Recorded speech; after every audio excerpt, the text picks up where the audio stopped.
ভালো করে বুঝেন কিন্তু পাঙ্গাস মাছ যখন পায়খানা করতেছে তখন ওটা কি বজ্র হয়ে যাচ্ছে। ওই বজ্র পদার্থটা আপনার কি করে, রুই, কাতল এবং মৃগেল ওই ওর বর্জ্যটা খায়।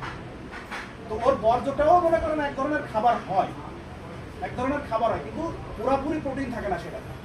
পুরাপুরি প্রোটিন তো যা ছিল সব পাঙ্গাসে নিয়ে নিচ্ছে, ঠিক আছে। তো আপনি যদি কার্প মাছকে পাশাপাশি পাঙ্গাস তেলাপিয়ার পাশাপাশি যদি আপনি কার্প মাছকেও বড় করতে চান একই সময়ে যদি ভালো গ্রোথ চান, তাহলে আপনাকে ডুবান্ত খাবারটা দিতে হবে। ওনার পাশাপাশি ডুবান্ত খাবার দিতে হবে। দেখা যাচ্ছে আপনি যদি একই পুকুরে যদি পাঙ্গাস তেলাপিয়া থাকে অথবা পাঙ্গাস থাকে, আপনার থাকে না বাড়িতে খাওয়ার জন্য কার্প মাছ আপনারা দেন, আছে না, সবার পুকুরেই তো আছে। সেইটার জন্য আপনি একদিন বাদে বাদে বা প্রত্যেক দিন 1 বস্তা করে মাছের পরিমাণ অনুযায়ী আপনারা কি করতে পারেন, 1 বস্তা করে পাঙ্গাসে ওই আপনি ডুবান্ত খাবার দিতে পারেন। এতে করে হবে কি, ওটা তো পুরাপুরি প্রোটিন, ঠিক আছে। যেমন আপনার কাতল মাছ ও কাদার ভিতরে মুখ ডুবাই খায়, তো যখন কাদার ভিতরে মুখ ডুবাবে, যখন ডুবান্ত খাবারটা দিয়ে পড়বে তখন ও খাবারটাই মুখে পাবে।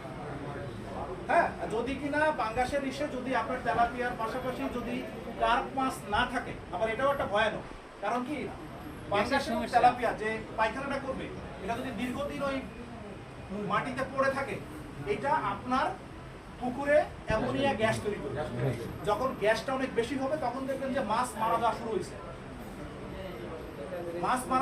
এবং পানির পিএইচ, পটেনশিয়াল অফ হাইড্রোজেন বলা হয় এটাকে, এই পানির পিএইচটা নষ্ট হয়ে যাবে, অর্থাৎ পানির কোয়ালিটি যেটা নষ্ট হয়, ঠিক আছে। যেমন এই যে পানিটা আপনি এবং আমি যে পানিটা খাই, এটারও একটা পিএইচ আছে এবং এটার একটা টিডিএস আছে, যে কত টিডিএস এর পানি একটা মানুষের বডিতে খাওয়া ভালো এবং খাওয়া ভালো না।